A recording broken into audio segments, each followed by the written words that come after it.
Saludos, mi nombre es Julio Axel Ponce y estás escuchando ¿Qué está pasando en el podcasting? Un podcast hermano de Tropical Podcasting. Junto con Tropical Podcasting, mi newsletter semanal, ¿Qué está pasando en el podcasting? Te brinda un vistazo a la industria de los podcasts para mantenerte al día. En este episodio hablamos con Enrique Vargas, dueño de JYE Studios, sobre qué está pasando en el podcasting en Puerto Rico. Además de su estudio y los podcasts que produce como Mirada Científica y Repaso Noticioso, Enrique es el creador del Observatorio de Podcast de Puerto Rico.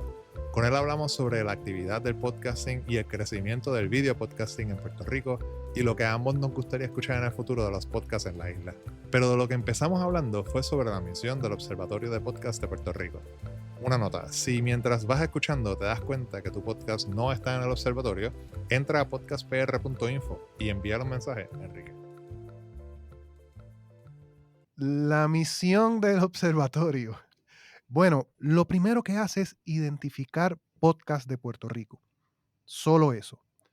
Es una lista de todos los podcasts que he identificado que están relacionados de una manera meritoria a Puerto Rico.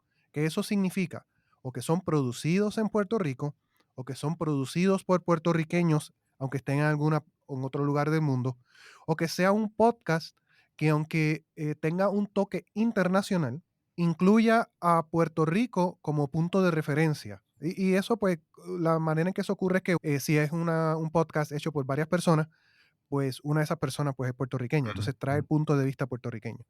Yo decidí hacerlo así porque me encontré con varios podcasts que no son producidos en Puerto Rico, aquí físicamente, pero claramente las personas están hablando y presentando su información desde el punto de vista de Puerto Rico. Eso es lo primero que hace, es tener una lista y la razón es porque al día de hoy, desde que yo comencé esa lista, válgame, no me acuerdo exactamente cuándo fue que lo comencé, esa historia pues, eso yo lo tengo en la página. Em, Desde que yo comencé esa lista hasta el día de hoy es muy difícil encontrar podcast de Puerto Rico. Que tú sepas, yo estoy haciendo una búsqueda y el resultado que tú obtienes, tú sabes que es un podcast de Puerto Rico. Entonces, lo segundo que decidí hacer una vez yo tenía la lista de podcasts es obtener datos acerca de los podcasts, pero son datos que vienen atados con la producción del podcast. Y luego lo tercero que traté de hacer es tratar de hacer un ranking. Inicialmente yo no quería hacer eso porque eso significa que de cierta manera voy a poner a los podcasts como a competir, ¿verdad? La gente lo ve de esa manera, como una competencia.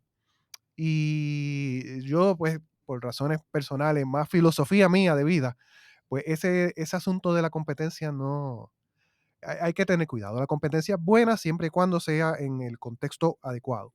Bien, pero también me di cuenta que tener un ranking podía ayudar a los podcasters de otra manera, ¿verdad? Sobre todo aquellos que quieren generar ingresos a través de sus podcasts. Y por eso me inventé un método para poder tener un ranking, porque para poder hacer el ranking, la base de eso es la audiencia. ¿Cuánta gente escucha un podcast? Pero eso no es posible tenerlo, a menos que cada podcaster pues comparta conmigo esos datos y eso es muy complicado. Y no tengo, ¿verdad?, la facilidad como Apple o como Spotify, que como ellos distribuyen el podcast, pues pueden contar cuánta gente lo hace a través de su plataforma. Eso es muy importante porque ellos pueden adquirir esa información y hacer su propio ranking, pero yo no tengo esa facilidad. Así que yo le di la vuelta a eso, pero desde este diciembre tengo que inventarme una nueva manera de buscar esa información. Y los podcasts que utiliza son solamente audio. O quizás tienen un componente de video, pero entran porque tienen RSS feed, ¿no? Exacto, sí, esa es la característica que me permite adquirir datos de producción, no del ranking.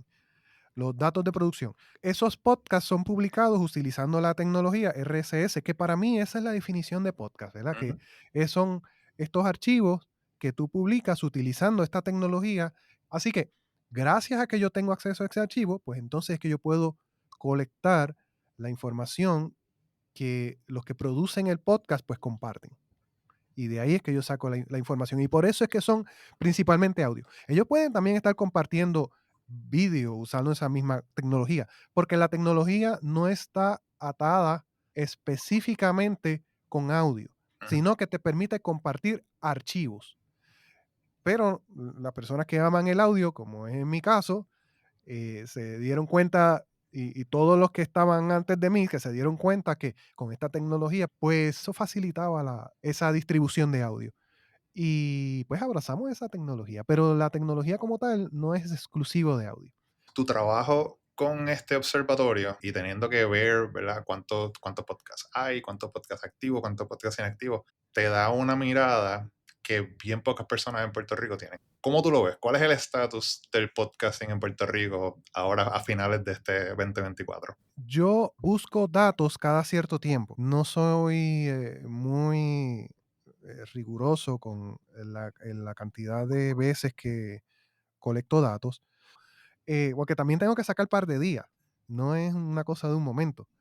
Un par de días para correr el programa de computadora que hice. Ese programa empieza a llamar a todos los archivos RSS que tengo, que son casi 2000, extraerle información. Así que en ese caso, también pues tengo que asegurarme de que tengo la última información, lo más reciente posible de ese podcast. Como yo lo que hago es que leo todos los archivos RSS, pues sé cuánto han publicado, eh, cuántos episodios han publicado, cuándo los publicaron, cuándo fue la última vez que publicaron. Y mi parecer es que Puerto Rico ya pasó la etapa donde estábamos todos emocionados con el podcasting.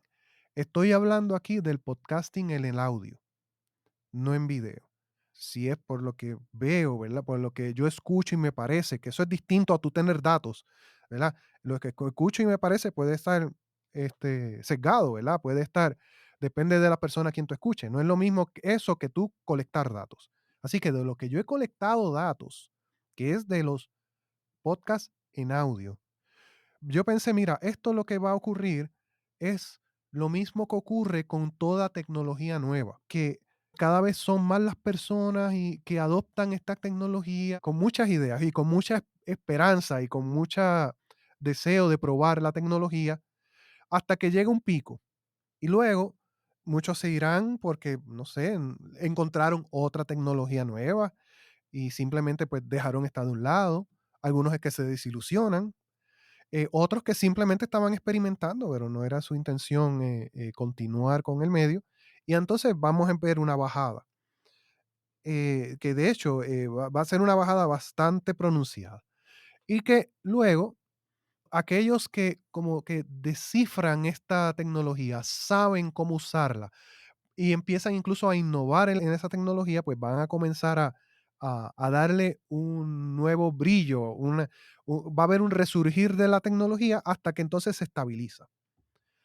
Es muy difícil poder decir que ahora, en los tiempos que nosotros estamos viviendo, donde salen tecnologías nuevas que compiten casi a diario, poder decir que este modelo se mantiene. Este modelo que yo acabé de describir más o menos en palabras, es el modelo de cómo una tecnología va madurando a lo largo del tiempo, pero son modelos que se desarrollaron en los 70, 80, y hoy en el 2024 salen tantas tecnologías que desaparecen, que es difícil poder decir si siguen de alguna manera este modelo. Pero a mí me parece que el podcast sí, porque pues, fue bastante único. El tipo de tecnología permite hacer algo que mucha gente quería hacer, y por eso yo sí entendía que, y todavía entiendo, que va a seguir ese tipo de progresión a lo largo del tiempo, que va a madurar. Lo que no me esperaba era la proliferación de lo que le llaman ahora los videopodcasts, ¿verdad? Y cómo eso, entonces, eso es el tipo de tecnología que a veces le llaman disruptive, ¿verdad? Cuando llega alguien y rompe con estos ciclos, cambia todo, pone todo patas arriba. Pues yo veo que el video podcast como que ha hecho eso, pero también creo que sí, que lo que está ocurriendo es que ya estamos entre esa etapa del bajón de la tecnología, y que van a empezar a surgir podcasters que van a darle un nuevo brillo a esto del podcasting en audio. Espero que eso ocurra así. Si no, pues nos vamos a quedar como en lo mismo, como que se han quedado otras tecnologías. Eso es una de las cosas también que quería hablar contigo, esta proliferación de los videopodcasts. En mi trabajo como consultor, cuando la gente se siente conmigo y dice, mira, quiero hacer un podcast, una de las primeras cosas que me dicen es como que, pero video, tengo video en estudio, toda esta cosa. Cuando yo empecé en el 2016, era, pues, tengo la computadora, hasta el mismo micrófono, el celular, un micrófono aquí y en un cuarto, en el closet, donde sea, desde el carro. Y desde la pandemia para acá, ha cambiado esto de que la gente pues está más cómoda viendo videos en YouTube, videos largos, o sea, conversaciones de 1 hora, 2 horas. En estos días, Elsie Escobar, que era una profesional de podcast que trabaja para Libsyn, ella menciona que cuando se está escribiendo, se está hablando del podcast, hay mucha gente que está hablando de podcast desde el 2020 para acá. Están hablando del podcast desde un punto de vista de video primero. O sea, parafraseando lo que ella dice, es como que cuando estamos hablando de podcasting ahora, hablamos de video. En Puerto Rico, lo que yo veo también es que por ahí es donde va. Las personas dicen, yo quiero hacer un podcast, necesito la cámara, necesito el estudio, sentado aquí con mi amigo, o con el invitado, quien sea. Y obviamente pues, eso tiene un montón de gastos de producción. Porque si tú no tienes el lugar, si tú no tienes la cámara, si tú no tienes el sitio, las luces, todo, pues tienes que ir a un estudio, tienes que alquilar todo esto. Y siento que está pasando también que mucha gente dice quiero hacer el podcast, se tiran de esa manera, ¿verdad? Video first, hacer el video para salir en YouTube, para coger anuncios y toda la cosa. Y hacen 4 episodios y ya, porque se dan cuenta de que no es costo efectivo al principio. Necesitas una estrategia, no es simplemente subirlo a YouTube, poner clips en Instagram o en TikTok para que la gente te encuentre y ya. Y se dan cuenta de que, mira, no puedo seguir con esto. Una de las cosas que tú mencionabas en el último ranking es los podcasts inactivos. ¿Ves una relación entre, por lo menos aquí en Puerto Rico, entre esa intención de la mayoría de las personas en querer hacer un video podcast a la inactividad también de podcasts que empezaron en el año y ya no han publicado, o empezaron el año pasado y no han publicado? Bueno, la mejor manera de verlo esto en la página del observatorio es cuando vas a la página de los datos y ves la gráfica que te dice el número de publicaciones. Ahí tú ves que esa gráfica sube, sube, sube y llega como que a unos picos y después ahora está bajando. Es un poquito difícil entender lo que está ocurriendo ahora, por eso es que yo creo que estamos como en el fondo. Hay que esperar un tiempo para ver cómo se aclara esa parte de la gráfica. Pero tú ves ese pico. Ese era el momento donde mucha gente comenzó a producir podcasts para ver qué era eso. Pero muchas de esas personas no tenían la intención de continuar en esto o no entendían todo lo que implicaba producir un podcast, aun si fuera en audio. Así que eso que tú me dices de que las personas se lanzan con el video primero y lo que hacen son 2 o 3, 4, hasta 4, es maravilloso que hayan llegado a 4 episodios en podcast en video y deciden tumbarlo porque se dan cuenta de lo complicado que es hacer video. No me extraña para nada. Pero lo vi también en el podcast. Otra cosa que yo observaba mucho era la pobre calidad del sonido de esos podcasts, que pues haciendo un paréntesis, no solamente era pobre calidad, sino que muchos empezaban con un podcast que apenas tú entendías lo que la persona estaba diciendo porque grababa en un mal sitio o el micrófono que estaba usando era terrible.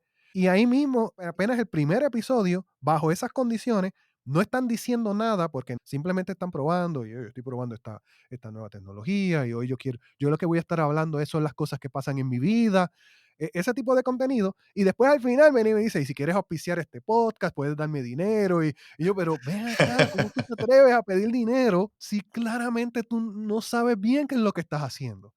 Y pues todos esos podcasts desaparecieron. Y pues gente experimentando, gente que no se dio cuenta de lo que implicaba hacer un podcast. Así que si se te están lanzando ahora de cabeza a hacer podcast en video, pues olvídate. Yo veo que la cantidad de muertos en el camino va a aumentar muchísimo. A mí me ha pasado que han venido gente que me llama, me pide que los oriente porque quisieran hacer un podcast y rápido me hablan de video. De hecho, una de las primeras cosas que le digo, mira, aquí yo no grabo video, y me contesta, ¿cómo que tú no grabas video? Pero tú no haces podcast. Y yo, sí, ¿verdad? Quizás que soy de la vieja escuela, ¿no? No sé cómo explicarlo, pero no, de pronto no grabo video. Quizás en el futuro grabe video. También no creo que estas personas comprendan esta relación de audio y video y que si tu podcast está en video, pero la idea al ser un podcast, bueno, estoy diciendo la idea, pero no necesariamente porque sea así. Pero voy a pensar por ahora que la idea es que también esto es un contenido que se puede publicar en audio, porque el podcast pues nació ahí, nació con el audio. Pues no, yo creo que no entienden eso, porque tienen entonces que asegurarse que su contenido puede escucharse y que la persona, si estás teniendo una entrevista, tienen que estar claros que toda la información tiene que estar en la palabra hablada. Si tú necesitas estar enseñando cosas, pues perdiste el audio. O si es muy importante para ti que la persona vea cómo el otro gesticula, o muchos de estos podcasts que son entrevistas, yo los llamo entrevistas entre panas, aunque sea un invitado. Pero una característica del podcasting del audio que se ha traído al video, que es lo que mucha gente presenta como la definición de un podcast, es esta conversación real, es como la palabra que usan, ¿verdad? Ujú, Real, sin editar. auténtica Ujú. entre estas personas. ¿Qué pasa? Que el video te permite ver cómo la otra persona también reacciona, sus gestos, sus expresiones faciales, y si eso es parte de tu programa, si para ti es muy importante que de repente tú le hablaste a esta otra persona de un tema controversial y tú quieres que tu audiencia vea que se sonrojó o la cara que puso cuando tú le hiciste esa pregunta, pues entonces dejó de ser ese contenido en audio. Para ti la parte visual es clave. Y pues es un show como uno de televisión, lo único que con menos restricciones que la televisión, que ha tenido tradicionalmente. em, y realmente tú tienes un programa en video y no es el podcast en audio que yo conozco, que yo conocí, que tú también conociste y el del que me enamoré, ¿verdad? Que es del audio. Sí, sí, muchos de esos programas, muchos de esos podcasts de audio que uno escuchaba y se sentía como que no tenía ningún tipo de edición, son los más editados, por eso mismo, porque se editan de esa manera, para que tú pienses para que tú sientas que estás ahí con ellos, que es una conversación que fluye, y eso es conocido, muchos productores lo han reconocido, que ese podcast que fluía súper bien y tú te crees que no tiene edición, en realidad tiene un montón de edición y un montón de preparación y producción detrás. Y en los video podcasts pues vemos que es más, nos sentamos aquí por 40 minutos y lo que salga. Y lo que salga es lo que va. Y eso también aguanta, ¿verdad? Un poquito las reacciones. O hay un tema controversial, quizás no quieren decir lo que quieren decir o lo dicen con la cara, con las expresiones. Y pues nos vamos a ver aquí como los dos viejos gritándole a la nube. Pero, o sea, pero yo también lo veo igual. Yo también lo veo que el video, aunque sí tiene un montón de características súper buenas, pues le va a quitar un poco al audio. Yo siempre le decía a las personas que buscando consultoría que cuando quieres hacer un podcast y lo quieres hacer en video, ¿verdad? Pero también quieres tirarlo por audio, pues tienes que decidir cuál va a ser lo principal. Porque si te enfocas en video, le vas a quitar el audio. Y si te enfocas en audio, le vas a quitar el video. So, para mí hay es un balance, ¿verdad? Como tú dices, no puedes estar con gráficas o enseñando cosas, porque si vas a hacer eso, pues terminas haciendo un documental. O sea, literalmente terminas haciendo un documental. Sí, sí. Yo tengo también mi filosofía al respecto, porque nosotros comunicamos mucho más de manera no verbal que de verbal. Bien, y se han hecho estudios al respecto y eso no lo voy a retar. Pero lo que yo sí reto es que interpretemos bien la información que vemos. Quizá, ¿verdad? Cuando yo estoy hablando y a lo mejor ahora si una persona me pudiera ver, puede ver que estoy algo emocionado hablando de estos temas, la vista se me va así para el lado y estoy viendo con el ojo de la mente, eh, ¿verdad? Y que me sonrío y estoy gesticulando y pueden darse cuenta, ¿verdad? Entonces sería bastante obvio la emoción que yo estoy presentando. Pero el ser humano también es bueno dando señales mixtas. Así que puede ser que yo esté dando esta señal y la otra persona la esté interpretando de esa manera, pero realmente no es lo que yo creo. ni mi filosofía de vida. Aun cuando tú puedas dar muchísima más información de manera no verbal, no significa que la persona al otro lado está interpretando esa información correctamente. En un resumen, ¿qué crees que le hace falta al podcasting aquí en la isla? Que se hagan más producciones bien pensadas en audio. Estoy hablando en audio, ¿verdad? No el video podcast. Producciones más elaboradas en audio. Ahora mismo, y esto pasa no solamente en Puerto Rico, pasa en otros países también. La inmensa mayoría de los podcasts pues parecen radio. Tienen el mismo formato de radio, de entrevista, la conversación de pana o el monólogo. Son menos los podcasts que hacen más producciones y entonces se van, ¿verdad? Hacen documentales, aprovechan que el podcast no es un medio que se consume al momento, como pasa con la radio, pero el podcasting, al no tener que ser en vivo, pues te permite hacer más edición y si te permite hacer más edición, pues tú puedes hacer otros tipos de experimentos. Yo quisiera escuchar podcasts hechos en Puerto Rico que sean, ¿cuál es la palabra? Immersive. Immersive. Sí, donde tú te pones esos audífonos, cierras los ojos y llegaste a otro Ujú, mundo. ujú, Que a través de los oídos tú puedas incluso sentir tu posición en el espacio ujú. y las voces del lado, si él te está hablando desde atrás o está exactamente frente a ti o pasó de izquierda a derecha, todo ese tipo de efectos. Yo quisiera escuchar podcasts producidos aquí en Puerto Rico que sean así. Eso, hay podcasts muy buenos, bien producidos en Puerto Rico y quisiera escuchar más de eso. Que yo creo que eso sí hace falta gente que haga más experimentos en audio. Yo estoy totalmente de acuerdo en esa parte de crear más experiencias auditivas y hacer un cambio, que el audio tiene ese poder. El podcast puede hacerlo, hay podcasts por ahí que lo hacen y a mí me encantaría también que aquí en Puerto Rico, que yo pienso que hay una cultura de audio, empezando por la radio, ¿no? Hay una cultura de audio, de la voz hablada tan fuerte. O sea, aquí en Puerto Rico pues se doblaban películas de Estados Unidos. La radio lleva 800 años aquí. Todavía la gente se sigue graduando de producción de radio, producción de televisión, pero no encuentran espacio en esas industrias porque están llenas y terminan pues yéndose a Estados Unidos o haciendo otra cosa, cuando hay tanta oportunidad de hacer su propia cosa y no necesariamente tiene que ser lo mismo que estás viendo en YouTube o en Spotify o Instagram, sino una experiencia nueva. Así que yo también estoy de acuerdo contigo. Enrique, muchas gracias. Muchísimas gracias, Julio, por invitarme.